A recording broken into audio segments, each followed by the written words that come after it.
જે વેપારીઓની દુકાનો કપાતમાં ગઈ હતી આ વેપારીઓનું વળતર મહેસાણા નગરપાલિકાએ વર્ષો વીતવા છતાં ચૂકવ્યું ન હતું। આથી મહેસાણા કોર્ટમાં કાનૂની લડાઈ બાદ કોર્ટના આદેશને પગલે 7 કરતાં પણ વધુ વેપારીઓના 15 લાખથી પણ વધુ વળતર ચૂકવવા જપ્તી વોરંટ કાઢવામાં આવ્યું હતું। વર્ષોની કાનૂની લડાઈ બાદ મહેસાણા વેપારીઓ જપ્તી વોરંટ અને કોર્ટ કર્મચારીઓ સાથે મહેસાણા નગરપાલિકા મિલકત જપ્તી કરવા માટે પહોંચ્યા હતા। મહેસાણા નગરપાલિકા ચીફ ઓફિસરની ગેરહાજરીમાં પ્રમુખ સહિત જવાબદાર અધિકારીઓએ મિલકત જપ્તીમાં સમાધાનનો પ્રયાસ પણ કર્યો હતો, પરંતુ વળતરથી વંચિત વેપારીઓએ આખરે કોર્ટ કર્મચારી અને વકીલ સાથે મળીને મહેસાણા નગરપાલિકાની મિલકત જપ્તી કરવાનું શરૂ કર્યું હતું।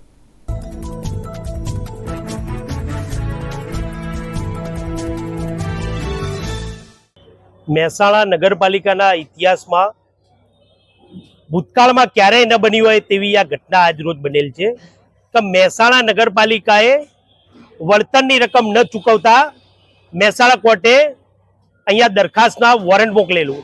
એ વોરંટ અનુસંધાને અરજદારો હાલ મહેસાણા નગરપાલિકાની મિલકતને કે જે કોર્ટના આદેશ પ્રમાણે અહીંયા સીલ મારવાની પ્રક્રિયા ચાલુ છે।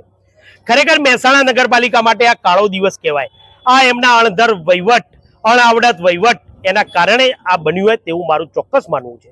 મિલકત તો એમને અહીંયા જે અરજદારો દ્વારા બતાવવામાં આવી તે મિલકત, તેના સાધનો તેમજ કોમ્પ્યુટર વગેરે અનેક વસ્તુઓ અહીંયા સીલ મારવાની પ્રક્રિયા હાલ ચાલી રહેલ છે।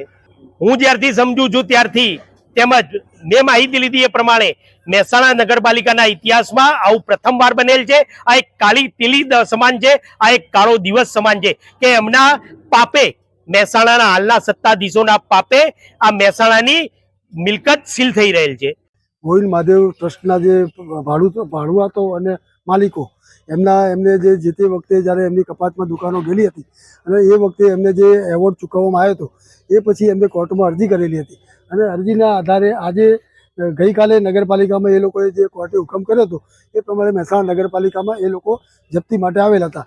ગઈકાલે ક્યાંક નગરપાલિકાનું બોર્ડ હતું ને એક પરમ દિવસે બોર્ડ હતું અને એવી ચર્ચા થઈ હતી કે ભાઈ ચીફ ઓફિસર આવે એટલે આવજો, પરંતુ મહેસાણા નગરપાલિકાના ચીફ ઓફિસર દર્શનસિંહ ચાવડા એ અત્યારે રજા ઉપર છે અને 12 તારીખની રજા ઉપર છે।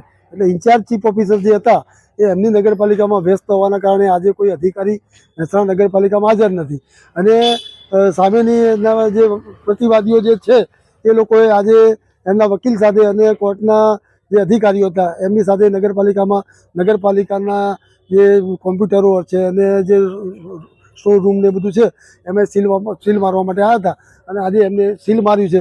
આ અમારા માટે પણ એક દુઃખદ ઘટના છે, કારણ કે અધિકારી હાજર ના હોવાના કારણે ક્યાંક કોક લેવલે એનું સમાધાન કરવાની જે વાતો હોય એ સમાધાન કરવાની વાતો નથી થઈ શકી અને અમારા વકીલશ્રીએ એ પણ આજે મહેસાણા બહાર હોવાથી એ પણ જે વકીલ હતા અમારા એ પણ હાજર નહોતા, એટલે ક્યાંક કોક લેવલે અમે આનું કંઈક સમાધાન કરવાના જે પ્રયત્ન હતા એ નથી કરી શક્યા। એને લીધે આજે મહેસાણા નગરપાલિકાની જે રૂમ છે અને કોમ્પ્યુટરો છે ગુમાસ્તા ધારાના અને વેરાના એ કોમ્પ્યુટર એ લોકો એક રૂમમાં સીલ કર્યું છે અને આગામી દિવસમાં અમે એમને વિનંતી કરી છે કે અમારા ચીફ ઓફિસર હાજર થશે એટલે જે પણ હશે એને આપણે સાથે બેસી અને નિવાડો લાવવાનો પ્રયત્ન કરીશું।